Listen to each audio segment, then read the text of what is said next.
Knicks versus Detroit. I think the New York Knicks has officially lost the points. They have lost the plot of hooping because I have had enough of.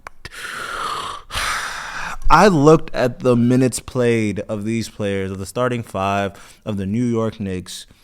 The average starting 5 minutes is 36.5 minutes a game. There are 48 minutes a game. Please, please, please. Can y'all stop it?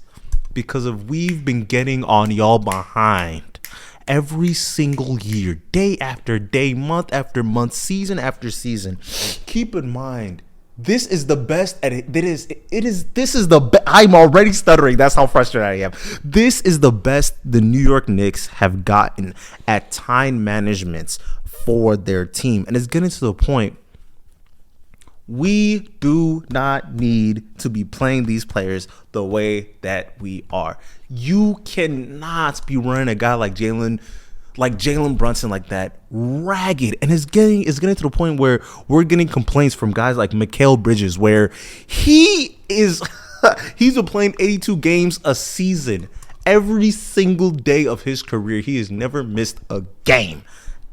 And he's saying he's running them rampant. And not even to mention the amount of practices that needs to be put in for this team. And then you get to on the court and you have their bench players just sitting there, just collecting dust. There's nothing that they're doing. And it's getting to the point where players are like, yeah, no, I don't even want to go there because I know I'm not even gonna get that much minutes if I do end up traded there, if I end up anywhere by that court, because they're going to only play Jalen Brunson, Mikal Bridge, OG Anunoby, Karl Anthony Towns, and then who's their fifth guy? Who's their fifth guy?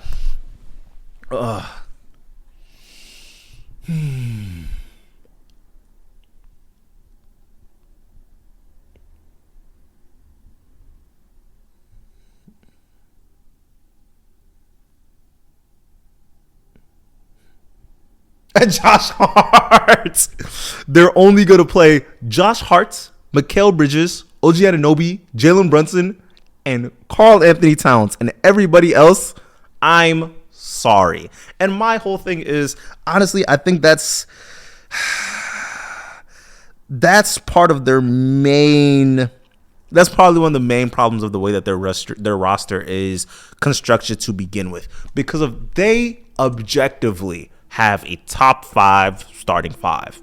It might be OKC, then Boston, Cleveland, maybe Lakers, and honestly, in my opinion, that's it. In my opinion, that's it when it comes to a starting 5. That each and every single one of them are like really good, right? But then you get to their bench where you're, one, not playing them. 2, when your starters are tired, they're forced to try and continue to compete with these teams that are actively rotating people in. And keep in mind, I haven't even talked about the Detroit Pistons yet. That's how upset I am right now. It's getting to the point where the more things that they try, it feels like they're just stuck in a rut because of they probably have one of the best glue guys in the league in Josh Hart, right? Where they're using him as a jack of all trades, Swiss Army knife, Draymond Green type of guy where he's defending the best player and he's also able to get you a clean 12-ish, 13-ish, 15-ish points, right?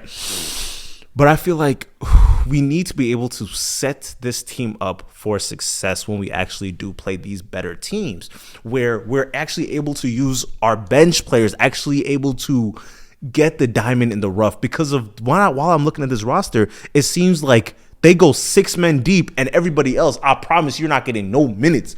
Maybe 7 with Precious Achiuwa, but running a team like that I feel like it just doesn't work. Especially we've seen what happened anytime that they played against the top three teams in the league. If it's the OKC Thunder, Boston Celtics, or the Cleveland Cavaliers, I don't think they've beaten them yet all year.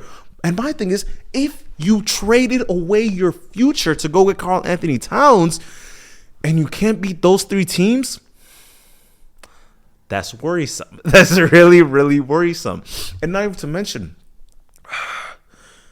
if your roster only goes so far, you start to see the problems like what happened last year, where players just start dropping like flies because it's like, yeah, bro, I've used my wheels every single day. I've played 1,000 minutes this month, and there's nothing that's it. That's just that's just it.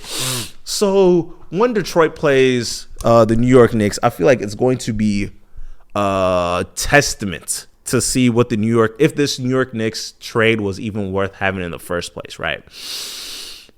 The way that the New York Knicks like to run their squad, they have a tendency to spam this pick and roll with Karl Anthony Towns and Jalen Brunson, where it's like a pick or poison type of thing, where, in my opinion, is probably one of the better pick and roll duos in the league, because of you have a player like Jalen Brunson you don't see it too frequently, but a guy that size being able to run an offense, or a guy that size being able to compete with other players like Kevin Durant, Luka Doncic, a Stephen Curry, a Nikola Jokic when it comes to offensive output.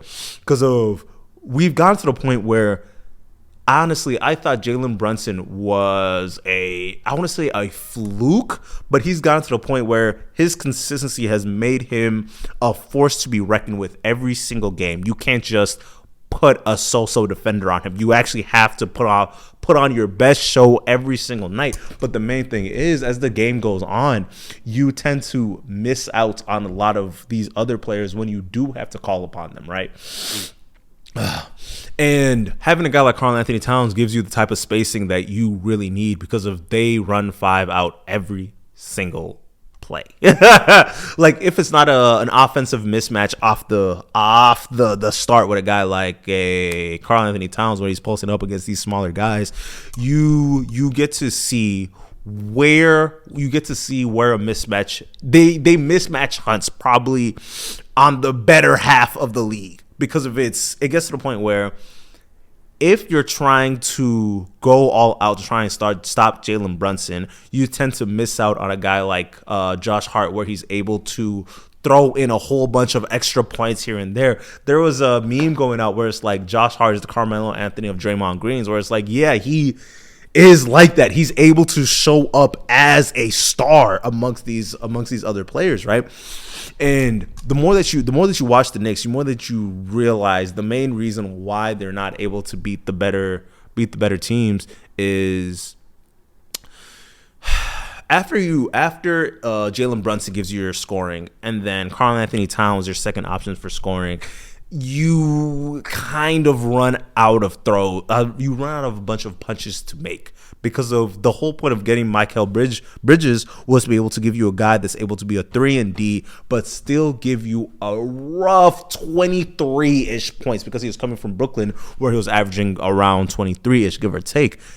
And now they're saying, hey, you're going to be the third option. You're going to have less pressure. You're going to be able to perform, basically. But it's kind of been hard to get him into the groove. He's been heating up recently, but this first round matchup is probably going to tell how this team is going to be able to move for the next 3-4-ish years, right? Let's talk about the Detroit Pistons. The Detroit Pistons has been absolutely garbage for the past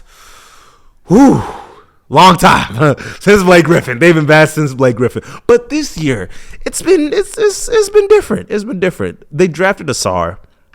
Let me start that over.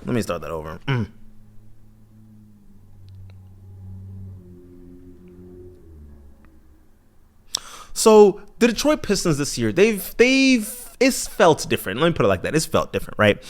So you draft Asar Thompson. He's offensively challenged, but he's still able to show so much, at least defensive potential. Him and his twin brother is looking like they're going to be on the all defensive team if they keep moving the way they're moving. Because of, I don't know what's happening, but you're able to anchor a team's defense around these two, around a guy like Asar. Let's just talk about Asar for now, because of the way calling him an athlete is such an understatement in my opinion, because it's getting to the point where the amount of wow plays I'm seeing every single day off this guy, it's second to none. It's second to none. You got to start looking at a guy like Giannis to start seeing this teleportation act that he's been doing recently.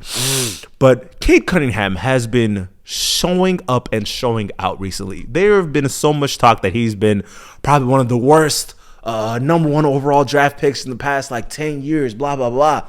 And this year, he's been hooping. He's been putting up like 26 a game. And it's getting to the point where he's been hooping like a superstar. And it's been surprising because of in earlier years when he first got drafted, it always felt like there was Cade and he was trying his best and nothing was fruitful off of the efforts that he was trying to make. And it was a thing of like their role players and their tertiary guys kind of seem to like get in the way-ish. But this year, I feel like with a bunch of their rookies and a couple of their veterans that's on their team right now, everyone has been able to grow together at a rate that was pretty surprising if you look back on just what they were last year when they were going on like 27 points, 27 game loss season type of thing, or 28 game losing streak. It was crazy. It was crazy. But now let's switch back to some of their players. So some of the players that's been growing into like real guys, like Ron Holland has been useful. Jalen Duren, Asar, Isaiah Stewart surprisingly has been hooping pretty consistently. And then when you pick up a guy like Dennis Schroeder, you have a passable secondary guy. So when Cade goes to the bench, we have a guy that's able to pick up the slack and actually keep up the effort that this team has been pushing forward, right? And not to mention where you have a guy like Tim Hardaway Jr. and Malik Beasley, because keep in mind, Malik Beasley has been shooting the ball crazy. I'm pretty sure he was like second this year in 3 points made. And there's been a stretch that he was going on where he was like averaging, hold on, let's look at how much he averages here. Yeah, Malik Beasley averaged 16, 2, and 1